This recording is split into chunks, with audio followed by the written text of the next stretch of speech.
বিসমিল্লাহির রহমানির রহিম। আমার ফেসবুকের সকল বন্ধু, সকল শিক্ষার্থী, সকলের প্রতি রইল আমার সালাম, আসসালামু আলাইকুম। তো আমি আজকে একটি গুরুত্বপূর্ণ অঙ্কের সমাধান দেব। এটি হচ্ছে সপ্তম শ্রেণী থেকে চাকরি প্রার্থী, তোমরা যারা চাকরি খুঁজতেছো, অর্থাৎ সপ্তম শ্রেণী থেকে চাকরি প্রার্থী, তার মানে সপ্তম, অষ্টম, নবম, দশম এবং চাকরি প্রার্থী। তো এই নিয়মের অঙ্ক কিন্তু বিভিন্ন চাকরি পরীক্ষায় অনেক অনেক অনেক বার এসেছে, যেমন শিক্ষক নিবন্ধন বলো, প্রাইমারি বলো, ব্যাংক বলো, বিসিএস বলো, বিভিন্ন প্রকার অধিদপ্তরে যে পরীক্ষাগুলো হয়, চাকরি পরীক্ষা অনেক অনেক বার এসেছে। তো চাকরি প্রার্থীদের জন্য গুরুত্বপূর্ণ, এবং 2026 সালে তোমরা যারা পরীক্ষা দিবা, এসএসসি পরীক্ষা দিবা 2026 সালে, তাদের জন্য এই অঙ্কটা অনেক অনেক গুরুত্বপূর্ণ। এই অঙ্কটা এমসিকিউ নতুবা ক তে যে 2 মার্ক থাকবে, তার জন্য এই অঙ্কটা খুবই খুবই গুরুত্বপূর্ণ। তো আমার ভিডিওটা তোমরা মনোযোগ সহকারে দেখলে ইনশাআল্লাহ আমি বলতেছি এই নিয়মের অঙ্কতে, অর্থাৎ এই ধরনের অঙ্কে আর কোনো ধরনের সমস্যা হবে না। আমি এই অঙ্কটা তোমাদের 2 নিয়মে ক্যালকুলেট করে দেখাবো। তো অবশ্যই তোমরা মনোযোগ সহকারে আমার ভিডিওটা দেখবা। দেখো, ভিডিওটির দিকে দেখো। বলছে a প্লাস বি সমান 5, a প্লাস বি সমান 5 এবং A B A minus B সমান 3 হলে এ বি এর মান কত? তাহলে আবার আমি বলতেছি, a প্লাস বি সমান 5 এবং a মাইনাস বি সমান 3 হলে এ বি এর মান কত?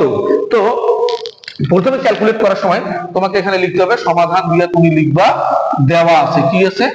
দেওয়া আছে। তো দেওয়া আছে কি a প্লাস বি সমান কত? a প্লাস বি সমান 5 আর a মাইনাস বি সমান কত? 3। এটাকে লিখবে তোমরা। এরপরে আমি এখানে 4ab সূত্র লাগাই দিয়েছি। কিসের সূত্র? 4ab। সমাধান আমি লিখছি 4ab। তো আমি এখানে কেন 4ab সূত্র দিলাম? কারণ আমাকে ab এর মান বের করতে বলছি। কিসের মান? ab এর মান। আমি কিন্তু ভিডিওতে বলছি দুই ভাবে তোমরা ক্যালকুলেট করতে পারবা। আমি আগে তোমাদেরকে 4ab দিয়ে ক্যালকুলেট করে দেখাচ্ছি। তাহলে 4ab সমান, আমার 4ab সূত্র জানি কি? a plus b whole square minus a minus b whole square. এটা আমরা সূত্র জানি। 4ab সূত্র কি? a plus b whole square minus a minus b whole square. তো a প্লাস b এর মান কত? 5। তাহলে 5 বসাইলাম, এর উপরে square minus a minus b এর মান 3, 3 এর উপরে স্কয়ার দিলাম। তো 5 এর উপরে স্কয়ার, 5 5 25, 3 3 কত? 9। 25 থেকে 9 বিয়োগ করো, কত হলো? 16। তো 4 এখানে কি আকার আছে? গুণ আকারে আছে। তাহলে গুণটা যেহেতু 4 এখানে গুণ আছে, গুণের দিকে আসে কি হলো? ভাগ। তাহলে 4 চোক কত হলো? 16। তার মানে ab এর মান পাইলাম কত? 4। এটা একটা নিয়ম। আর একটা আছে ab এর একটা নির্দিষ্ট সূত্র আছে, আমরা এই সূত্রটা দিয়ে এবার ক্যালকুলেট করব। তো আমরা জানি ab সমান কি জানি? a plus b divided by 2 whole square minus a minus b divided by 2 whole square. তাহলে কি? a plus b divided by 2 whole square minus a minus b divided by 2 whole square. তাহলে a plus b এর মান কত? আমার দেওয়া আছে a plus b এর মান হচ্ছে 5। a প্লাস b এর মান 5 বসাইলাম, divided 2 square minus a minus b এর মান 3, 3 ঠিক রাখলাম, 2 আছে, যা আছে তা ঠিক রাখলাম। তো 5, এই স্কয়ারটা কিন্তু দুইটার উপরেই আছে, অর্থাৎ 5 এর উপরে আছে আবার 2 এর উপরে আছে। তো 5 এর উপরে স্কয়ার মানে 5 5 25, 2 দুগুণে কত? 4 মাইনাস 3 এর উপরে স্কয়ার, 3 3 9, 2 দুগুণে কত? 4।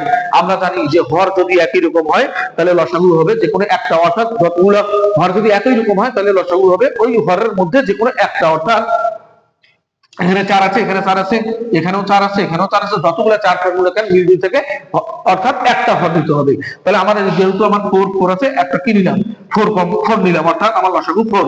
তো মাঝে যদি মাইনাস থাকে তাহলে মাইনাস করে দেবো উপরের গুলা, আর মাঝে যদি প্লাস থাকে তাহলে যোগ করে দেবো। যেহেতু আমার মাইনাস, তাহলে 25 মাইনাস কত দিলাম? 9। তাহলে আবারও আমি বলতেছি, মাঝে যদি মাইনাস থাকে মাইনাস করে দেবো, মাঝে যদি প্লাস থাকে তাহলে প্লাস করে দেবো। যেহেতু মাইনাস আছে তাহলে 25 মাইনাস কত দিলাম? 9। তাহলে এখানে 4 আমার ঠিক রাখলাম। তাহলে 25 থেকে 9 বিয়োগ করলে কত? 16। তাহলে এটাকে কাটো, 4 চোক কত হয়? 16। তার মানে উত্তর আমার বের হলো 4। তার মানে 2 নিয়মে তোমরা অঙ্কটা সমাধান করতে পারবা। তো যে নিয়মটা তোমাদেরকে ভালো লাগবে তোমরা সেই নিয়মটাই ফলো করে ইনশাআল্লাহ শর্টকাটে, অর্থাৎ 15 থেকে 20 সেকেন্ডের মধ্যেই অঙ্কটা তোমরা সমাধান করতে পারবা। তো আমার ভিডিও যদি ভালো লাগে অবশ্যই বেশি বেশি করে লাইক কমেন্ট শেয়ার করে দিবা। আমার আইডিতে ফলো দিয়ে রাখবা, নতুন নতুন ভিডিও আসা মাত্রই তোমরা দেখতে পাও। ধন্যবাদ সবাইকে।